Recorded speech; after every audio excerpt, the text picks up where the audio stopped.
We are live. Polly Taylor of Kenya, welcome to my show, which is still unnamed. It's a pleasure to have you here. Congratulations on crushing 20 kilos. Thanks, Jonno. Cool. Yes. How does it feel? Before you go into the depth of the dark times, tell me how it feels. Like every single weight has been lifted, I think, not just physically, but, mentally, I think is the biggest thing. I think, just having my confidence back and feeling like, I've got a life again, I think is important. And it's a life that supersedes anything to do with weight, which is awesome. Well, that's interesting. And we'll talk about that in more detail just now. But I want to go rewind a while, and I want you to take us back to long before you joined Real Meal. Could you tell us like the story of your weight? And I know it interlinks with other areas of your life, so maybe you can talk about that as well. Sure. So, I mean, I've always kind of struggled with my weight. I think, I'm only 5 foot tall, so any extra weight tends to kind of go outwards rather than anywhere else. So it's pretty hard to hide. And yeah, so I kind of started, I guess, packing on the pounds when I was sort of, I guess, probably in my 20s. And yeah, it's sort of, I'd fluctuate a lot. But it was always kind of a bit of a bone of contention with me, just because, obviously, as many people can relate to, it does undermine your confidence when you're not feeling kind of good in your own skin. And yeah, so, I think it culminated really in kind of getting worse and worse as I was sort of diagnosed with depression, and I sort of had various ups and downs in my life, and things just started to spiral after a while. So my mental health got worse. My just the day-to-day kind of living my life just didn't seem to kind of work somehow. I just felt like I was chasing my tail the whole time. I just felt exhausted. I just got lower and lower, in terms of my mood, that I just, I think food became my comfort zone, really. And yeah, so, I started really packing on the pounds, which, is a cycle. You put on more weight, you feel worse about yourself, you don't go and see people, you eat more, you put on more weight, you feel more depressed about life. It's a really, really kind of desperate vortex that you can kind of get drawn into. How long were you in that? Yeah, how long was that vicious cycle? How long did that vicious cycle last for? Well, I mean, I think I was first sort of diagnosed with depression when I was about 16. So, I've always had that kind of that propensity to be, or I can get very down. And depression's a kind of weird thing. It's not being down. It's being completely flat and being nobody. And it's so difficult to pull yourself out. And I've been through various journeys where, I've managed to kind of pull myself out and been, feeling really good. And then something's always sort of triggered me, whether it's, something at work, or, that it's got too stressful, or, something in my private life, or whatever it is, but I'll have a trigger. And sometimes actually for no reason. Sometimes, and I think that can often be the awful and quite scary thing for a lot of people who, start sort of battling with depression, is they don't actually really know where it comes from. And, I think it's a culmination of everything. So, so it really started getting bad kind of when I'd had a few jobs where I'd moved to go to be in the job, moved countries, tried to change my life, and things hadn't worked out. And I think every single time that happened, I think it just really undermined my confidence in myself and my abilities.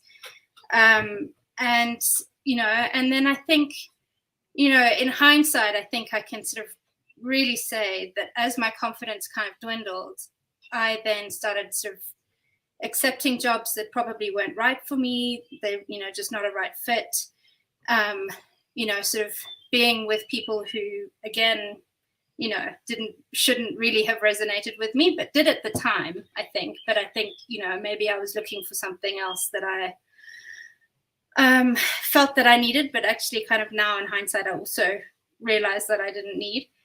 And so, it became this really awful, vicious cycle and, really debilitating. And so, I think the last 5 years, I think, have been probably the worst. Yeah. And you said stuff about that in the written interview that you've done for our website. And maybe you could just talk a little bit about what the impact of that emotional eating, what the damage was that you were doing to your body as a result of that dark place you were in. Yeah. So, I pretty much cut myself off socially, from a lot of things. So I wasn't really seeing anybody. And I think, and I wasn't seeing anyone because I didn't feel good about my body. I'm only 5 foot tall, whatever that is, 120 something centimeters, whatever it is, like midget size. Almost midget. So I wasn't really getting any kind of social anything at all. So I was just at home, and I kind of thought, well, I sort of got into the state where I didn't care about me. No one else is going to care about me, because actually people had stopped asking, me to go and do things with them, because I'd always say no. And so, I sort of just kind of hold myself away. And, if I felt bored, if I felt sad, if I, just anything, it was, I'd find something in the fridge or the cupboard or if there was a feeling out there, it needed to eat. Yeah, exactly. Exactly. Like every feeling was just hungry.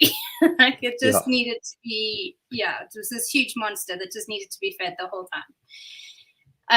And obviously that then became this sort of vicious thing, and I just piled on the pounds, and like clothes never didn't fit. And so I just, thought, oh, sod it. So I just used to wear t-shirts and kind of leggings, because that was the only thing that would kind of fit. And so I kind of lost all touch with society, with myself, with everything. And and after a few kind of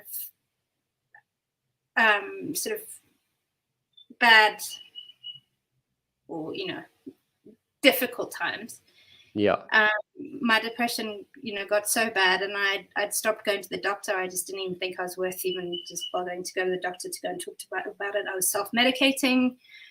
I had sciatica. And so the last time that I went to the doctor, I got prescribed a drug which actually went completely against the antidepressants that I was on, and sent me into a total spiral, to the point where I decided that I was going to end things. And it was a very strange time, because it wasn't a premeditated thing. It was just, I woke up one day and I just thought, I don't want to be here anymore. And I'm incredibly ashamed that I put that sort of awful thing on my family, and my close friends. That was I think that was the real turning point for me, was I need to do something about myself. Sorry, I get a bit emotional about it still, but I'm good. But I need to pull myself together. I've just frightened the hell out of, not so much myself actually, but more my family. They were beside themselves, and they didn't, I think because I hadn't been very open with them, I think they had no idea, really what was going on. So I just thought, no, come on, this is horrendous. And my brother and sister-in-law, had to drive halfway across the country to be with me and take me to Nairobi to go and get help. And then I went to live with them for a while. And I just remember thinking, I am such a burden, and I don't need to be a burden on people, and I'm a burden on myself. I need to, and I had these kind of, I was going through therapy, and I was, going through all the motions, and I'd been put on, more antidepressants, and I was being more medicated, and, and then they were talking about putting me on lithium, and I just thought, oh my God, because I'd heard all these awful stories about going on lithium, and I thought, I'm already enormous as it is, and lithium's just going to make me even fatter. And then I'm going to be this, like, just this enormous balloon, this huge, sad balloon that just floats around life in this kind of weird, heavy metal cloud, And I just thought, no, this is enough now. I've got to kind of just really, work on myself. If not for me, then for my family. So then what did you do? So then So I sort of, I sort of started, just getting up was a good start. Okay. Like start the day. Yeah. Yeah. Because sometimes it was difficult even to do that. I had sort of very broken sleep. I felt awful all the time. I felt like I was wading through porridge. I think is how I describe it. It's exhausting. It's just gray and lumpy and exhausting. And, most of the time, all you want to do is just put the cover over your head and just go back to bed. So I think, and again, the baby steps. So yes, it was the case of actually just getting up and having a shower was, that was all I could do that day. Then that's what I did. So I had to kind of learn. And I think the problem is as well from being such a high achiever. And, I think as a lot of people who I've met latterly can kind of relate to is like also the awful word of perfectionism. Everything had to be perfect. If it wasn't perfect, I wouldn't, I'd have to stop it or whatever.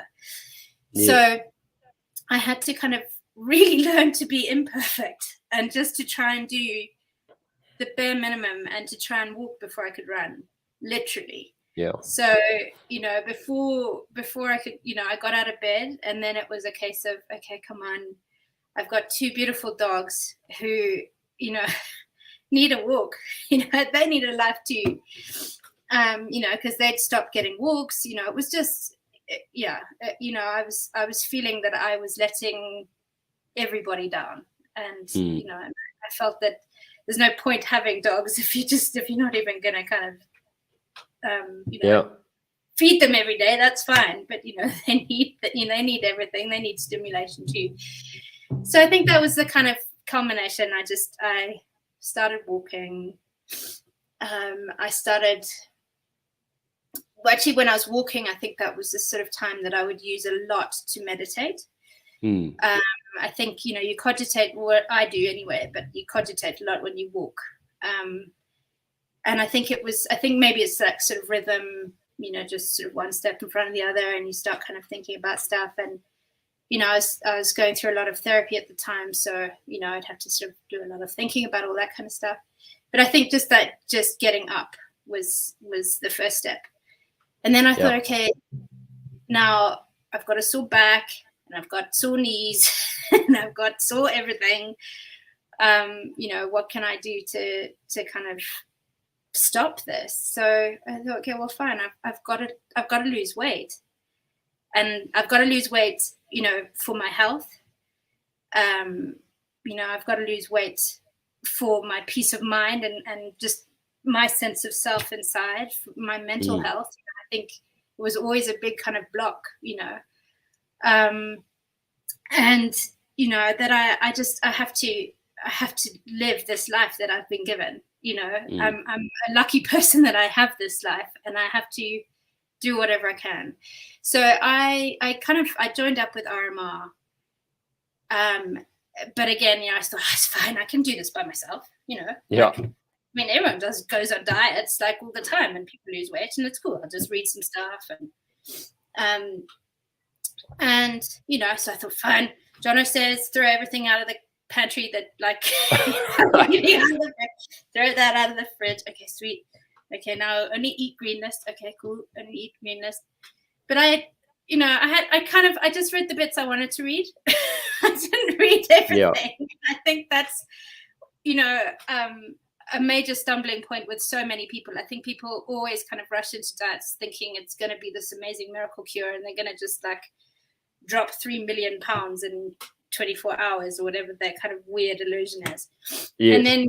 And then yeah, so you kind of do all this stuff and you think, oh, sweet, okay, being good. Week number 1, sweet, okay. And then you start thinking, okay, well, yeah, but you know, like I'm going out and like if I go and have tea with so and so, there might be a slice of cake there. And you know, I've been good because I haven't eaten anything bad for a week or whatever. But also not understanding anything to do with like macros, you know, like no, you know, just not really kind of understanding anything to do with the program. And of course, you know, this thing up here starts self-sabotaging. Yes, and like, as it does. And perfectionism goes, oh, well, I'm not doing it properly, so I better I won't do it at all, you know? Yes.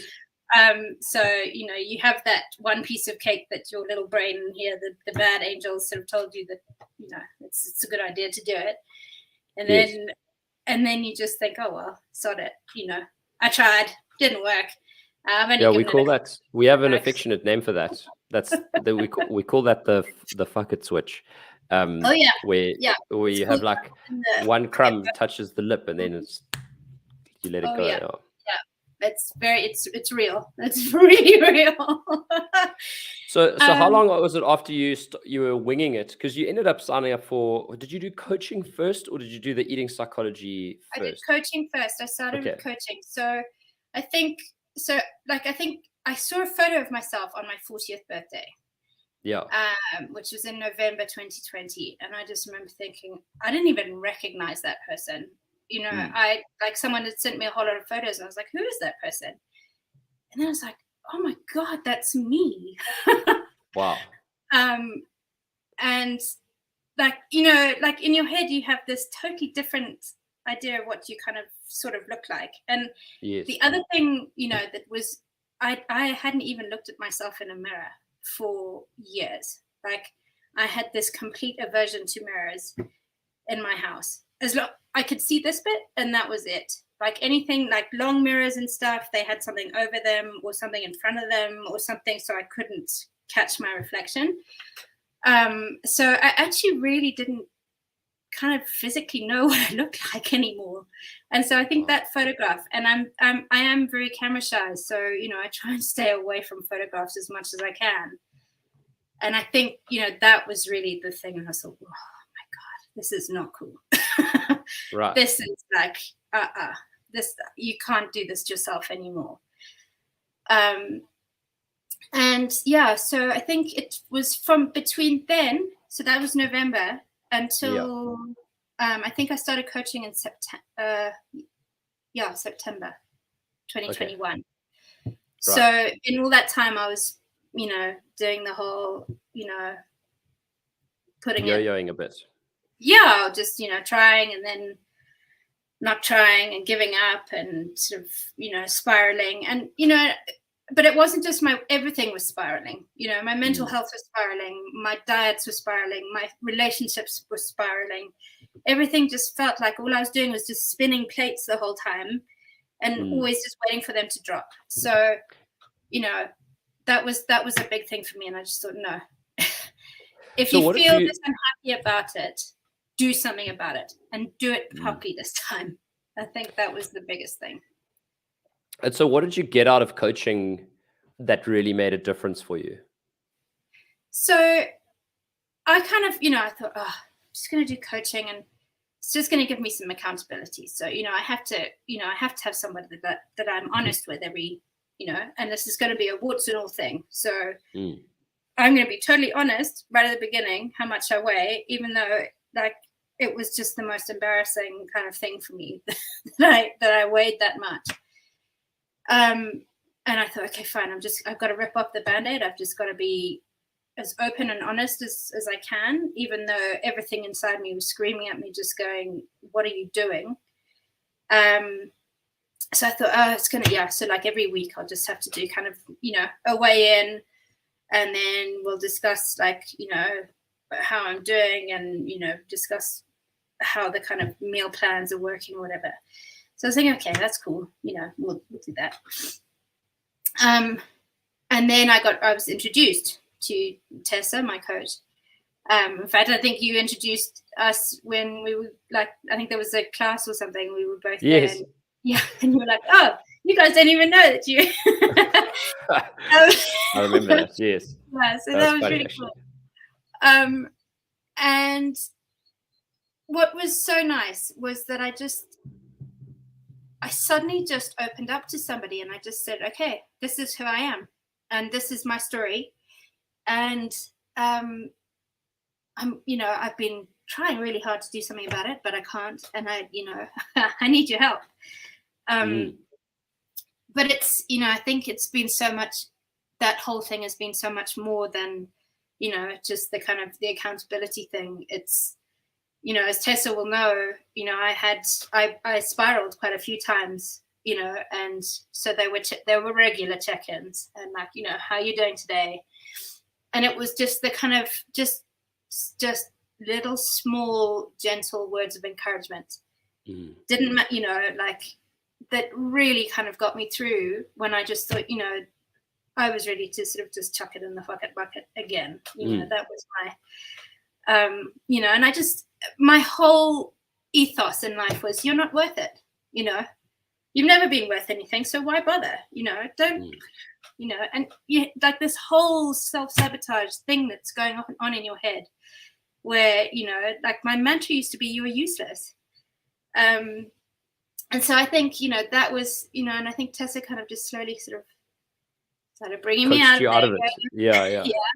But I think also just relating to her own experiences and stuff, she could I think there's always that sort of empathy and compassion, and where people have been through it and done it, and you're not the only one in the whole world who's got that those problems or had those problems.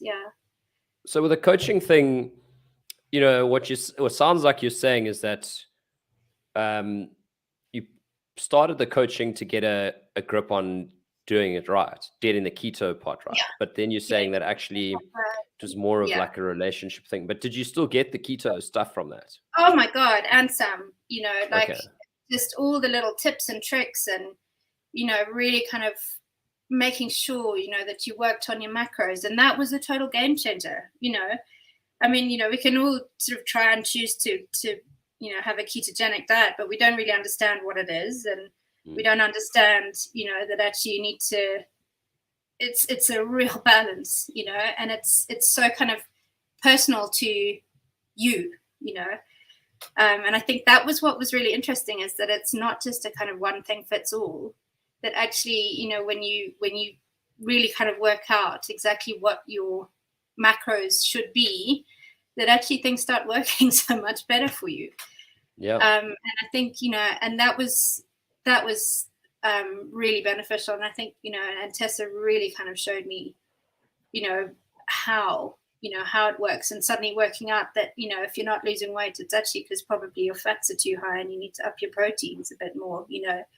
Your carbs, you've been concentrating so much and kind of clinging onto the whole carb under 50, and then you forget about the other two that are actually kind of more important in a lot of ways. So I think that was such a game changer for me to understand that. I mean, the carb things, obviously, I think that's the hardest to do and the most important kind of domino. So once you know how to keep that under, I think then fiddling with the other stuff. But I think the first thing that happens is the two big mistakes are they just load on the fat. And it's just so much fat. Oh my goodness. It's like I'm banting now, so it doesn't matter. No, I can just it's nectar, drink isn't it? It's it's fine. You're giving up carbs, but you can have bacon, and you can have you can have steak with all the fat on it, and you can have butter and cream and everything, and you can I think I think you can kind of go a little bit nuts on that, and then you suddenly think, well, why am I not putting on why am I not losing any weight? Yeah. Because you're putting fat on, you're not using it up. Yeah. So one of the miscommunications, I think, from the first book that's just stuck it out. So I just want to give some context to those watching. So I know that you did what we called the 4-in-1, but it was actually the online course when you joined it. Yeah. And then you joined coaching, and then at some point you decided to do the eating psychology online transformation program. Yeah. What made you do that? Well, I think, having, sort of had various therapies and things, in my life with, trying to sort out my depression. And I just thought, there is so much sort of psychologically to do with why you eat and how you eat and all that kind of stuff that, that never has been addressed for me. And, and that for me was a total game changer. And, I think for the first time, it actually kind of really lifted the lid on so many aspects of my life that weren't right, and just understanding exactly, just having to, I think it was terrifying, like, sort of second or third week that we were on the course, and all of a sudden having to read out our life stories to total strangers, like, for me was, I remember just kind of freaking out to start with, thinking, man alive, like, I know I'm not going to see these people again, but seriously, because part of it was actually kind of admitting it to myself as well, I think, and writing down all this stuff and thinking, man alive, okay, some stuff's happened, Yeah. What did you get out of that experience? Okay, I want to stop you there. So the exercise was to write your life story and then read it out loud. And I know anyone listening to this thing's absolutely insane, but you read it out loud to someone else in a breakout room. So not in the main hall, but like when I first said it, I thought it was going to be like to everybody, and I was like, anyway, when I was quite relieved when it was just 3 people, so that was cool. So what did you get out of that experience just alone before you talk about the rest of the program? You know what? I think the biggest thing was just, well, first of all, was for myself, writing everything down, like my whole life story, and kind of, suddenly think, okay, well, yeah, I can see, there's been some good times and there's been some pretty rough times, and but I think, having to read it out, suddenly it is my life, it was a real life, but it became real again to me, rather than this kind of just thing that it just, that's just been happening behind me. But also just this, having that courage to say, this is me. Like, it's like standing up in a room naked in front of people.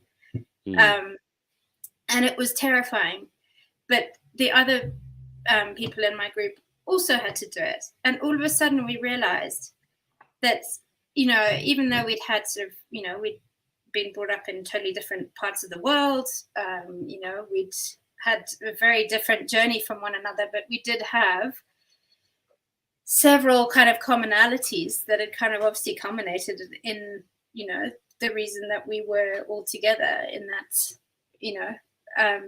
in that big group. And so much of it was all to do with this sort of feeling of inner shame and whatever it was that had kind of affected us. And, that sort of whole thing of having these kind of demons that, just forever, this sort of awful sort of self-talk or whatever that had kind of arrived in whatever circumstance or wherever it had done it. And it was these awful gremlins that were sitting there, sabotaging everything from your self-confidence to your self-worth. That massive thing called shame that, affects, I think everybody is affected by shame. I think probably if you're not affected by shame in any way, then I think you're probably a narcissist. Yeah, or psychopath, yeah. You're a psychopath. But, just the fact that, that big thing of shame suddenly eats into everything that you do and all the stories that you tell yourself. And and affects, how you live your life. And Yeah. especially when it comes to eating, the whole shame gremlin is huge. Yeah. So what did you learn about eating and your relationship with food through the Eat Psych program? So I think, a lot of it was, I mean, there was like one exercise where we actually just had to sit and write down, have a meal and sit and write down, everything from how the texture to the taste to the smell to the, and just suddenly realizing that, and all of us had said this, that we're just sort of stuffing ourselves without even really realizing what we were eating, and I'd catch myself often, mindlessly just chewing at something. And so I think that was a big thing as well, was suddenly just being more mindful about actually what you're putting in your body, and also just being more mindful that actually, once you kind of got over all those shame things or understood them more, that you could actually kind of try and bat them away and sort of come out of it feeling that you had a kind of sense of self-worth again, and that actually once you got past, that kind of thing, then actually food didn't have as big a hold on, on anything anymore. And wow. So I think that was huge, was it because it wasn't, I wasn't directly, yes, I get triggered a lot, but I think it was just having the tools to know that when I get triggered, there are other ways to deal with it, and why I was being triggered, and, like what had happened in my past that made me feel like that. Because often those sort of things, and I think the shame thing often kind of, you feel like a child again, and you feel kind of, that you've got no power and you've got no rights and you've got nothing, that you're just this thing that can be pushed around, and, and even your own head pushes you around. And, and the easiest thing to do is eat. And I think, a lot with me was actually being told, because I was a chubby child, was being told no. So that's like a trigger, like, no, what? No, I'll go for it. So yeah. Can you tell me about a process now, like, that you used to go through? So cycle, for instance, triggered, eat, binge, hate self, continue. Like, maybe you could talk about a tool that you use now where that's different, like that's changed now as a result of the program. Have you got an example that you can share? Yeah, I mean, I was thinking about it the other day, and actually, so one of my sort of big triggers, I think, is probably when, and I think it's the whole I'm not good enough thing. But, if someone sort of externally makes a comment on, something that I've done, like my work, say, or something. Yeah. And I used to take it so incredibly personally, that it wasn't just a comment on the fact that I might have missed something out, or, it was like, oh my God, like they don't like it. It's done. I'm useless. I can't do this anymore.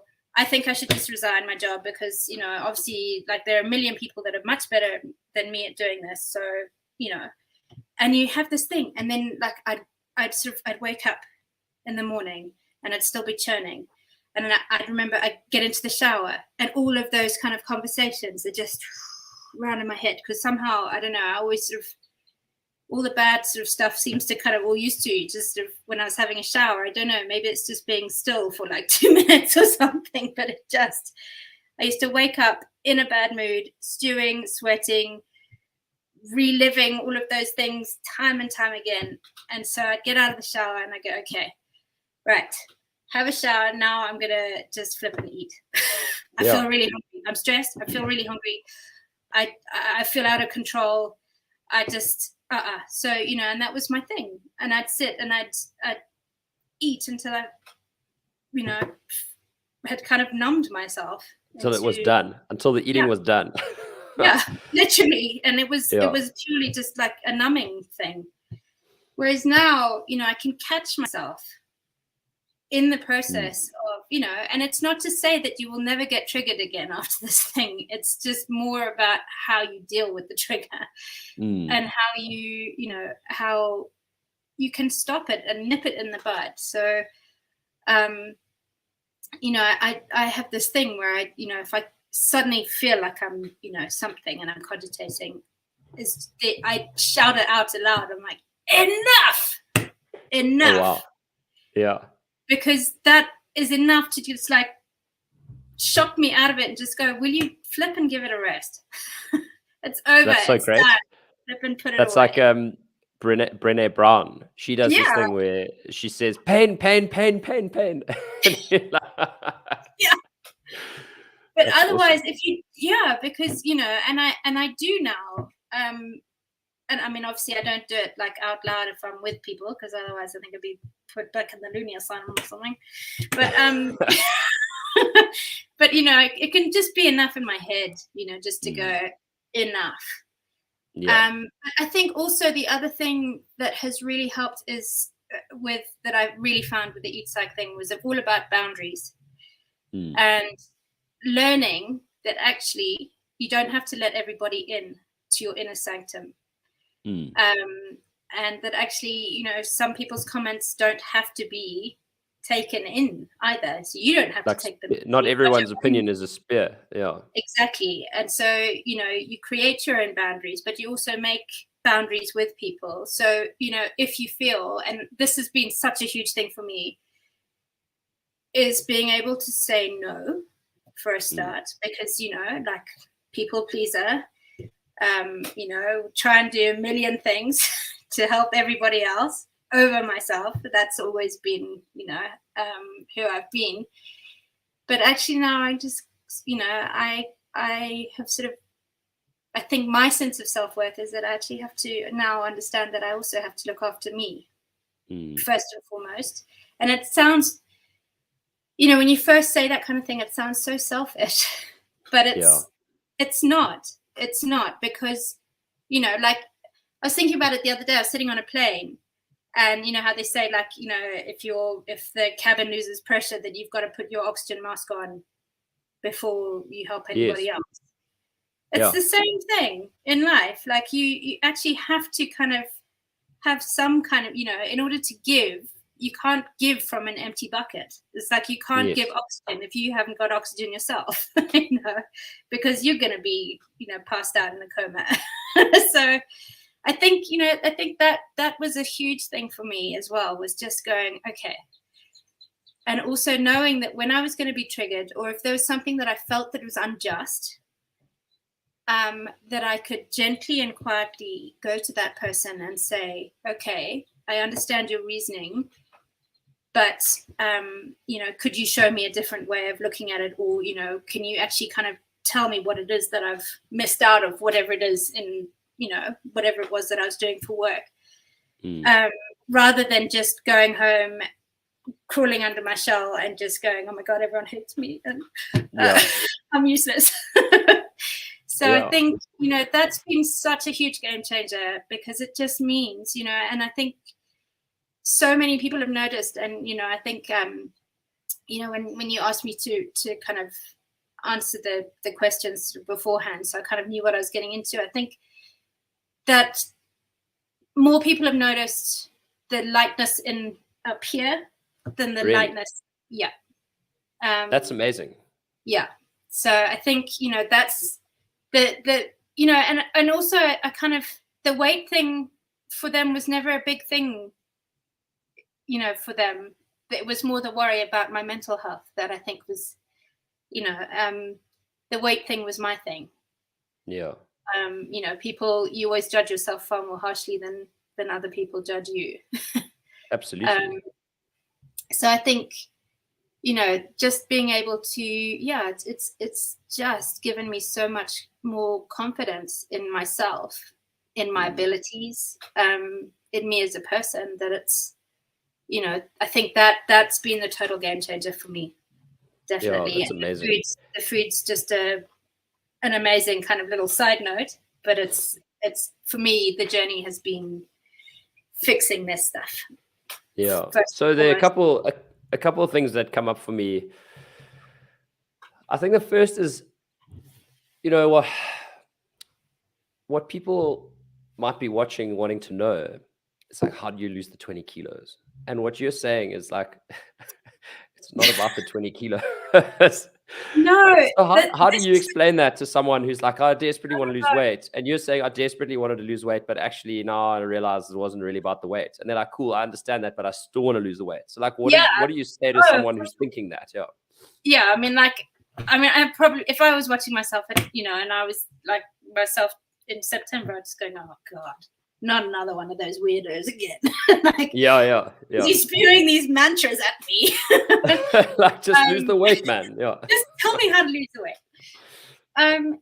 But I think when you realize that it's not actually the food that has a hold on you, it's this stuff up here that's really the thing that's holding you.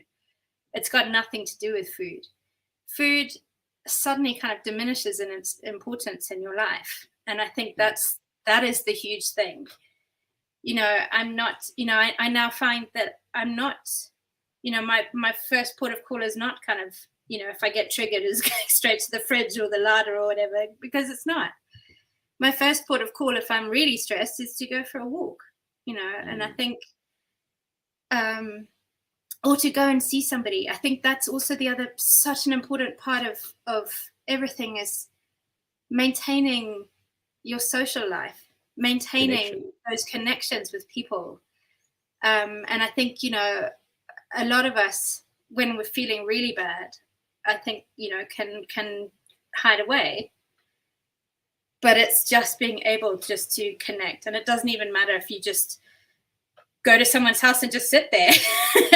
You're with somebody, Yeah. And I think, that it speaks 1,000 words. Just knowing that you can go and sit with somebody in total silence if you want to, but they're there, and they're there, and they know that they're there. And I think that's been a very, very important part of everything too, is making sure, I've got back in touch with people that I, lost contact with about 20 years ago. Wow. Yeah. So no, it's awesome. That's awesome. And the other thing is, I think from having done all the different courses is, I've met so many really lovely, lovely people, doing RMR, and, and I've stayed in touch with a lot, and, we keep in touch, and, from the hero group, from Eat Psych, from the habits, from everything. And so, there are people who've been through some of the journey with you. And sometimes when you kind of, at a loss, because maybe some of your kind of family or friends haven't really understood what you've gone through. Sometimes it's your RMR family that are the people that, when you're sort of really finding things a little bit tough, they're the ones that will go, okay, well, why don't you try it this way? Or, from my experience, I've found that, if you do this will help you. Add value. And I think that has been amazing. That's great. Yeah. And then, Polly, the last question I really have is, I suppose there are two, but I'll save the last one for the last one. But how does your health and weight and everything look different? Like, how does the future look different now to what it looked like in the past? So I think, I don't really, if I can help it, I don't really want to look on the scales too much. And I think, that's the nice thing, is that all of a sudden you're not actually obsessing too much about the weight loss. But I think it's just, I know what to do. I know how to eat healthily. I don't have to be kind of as rigid. And I think the other thing is that I have enough self-compassion that, if I do have a little sneaky, or, if I have a piece of cake or whatever at someone's birthday party, it's not the end of the world. It's just, and also I think the thing that Tessa really taught me as well is if you're gonna kind of, do something that's sort of away from the keto thing, or that really enjoy it. Make sure that you really enjoy whatever it is that you're going to have, that it's not just, I'm just going to shove it in my face and feel bad about it 5 minutes later. You're going to have made that decision that, I'm going to celebrate this friend's birthday. I'm going to have a little slither of cake and I'm going to really flip and enjoy that little hit of sugar that I haven't had for forever. And and it's okay. And then life goes back to normal, but it's not this kind of downward spiral about, oh my God, I've just flipping totally gone over. Oh yeah. You're a bad person now. Yeah. You broke the law. Or either that or, well, sod it. Well, then I might as well eat the whole flipping cake. That's option B. And Polly, who do you think, and I suppose maybe you could give advice on the different things that you did. And I don't know if that's quite a big question, but what do you think, who should do the stuff that you did? Who out there, if they were watching, how would they know if they're the kind of person who benefit from, say, coaching or Eat Psych or Hero? I don't know. I think you just have to just be a little bit brave. I think, I'd come from a sort of place where I just hold myself away. And I think, so even sort of having to do a video kind of call for the first time, was pretty daunting for me.